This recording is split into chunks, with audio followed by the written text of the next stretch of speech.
Subject ఎలా రావాలి బయటికి అని వచ్చిందెందుకు? ప్రపంచం అజ్ఞానం అన్న అంధకారంలో ఉంది. సో, అజ్ఞానం అన్న అంధకారంలో ఉన్న ప్రపంచానికి ఏమివ్వాలి? జ్ఞానం యొక్క ప్రకాశం ఇవ్వాలి.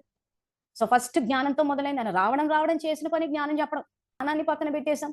ఆ తర్వాత యోగం, శక్తి కావాలి. ఇంత జ్ఞానము మనం తీసుకురావాలి ప్రాక్టికల్ లైఫ్‌లోకి అంటే యోగం చేయాలి. విషయానికొచ్చేసరికి ఏమైపోయింది? కింద నుంచి పైకి, పైనుంచి కిందికి, అసలు పైనుంచి కిందకి తిరగాలన్న విషయం తెలియకుండా పోయింది. శివ పరమాత్మకి కనెక్ట్ అవ్వాలన్న విషయం పక్కకు పోయిందిక్కడ. వచ్చింది అజ్ఞానం అన్న అంధకారాన్ని తొలగించాలంటే జ్ఞానం ఇవ్వాలి. మళ్ళీ మనం ఇప్పుడు ముందుకంటే ఆత్మ అన్న దీపం ఆరిపోయే టైంకొచ్చాడు. పోసాడు జ్ఞానం అన్న విషయం మళ్ళీ వెలుగుతోంది. మళ్ళీ శక్తి ఇచ్చాడు.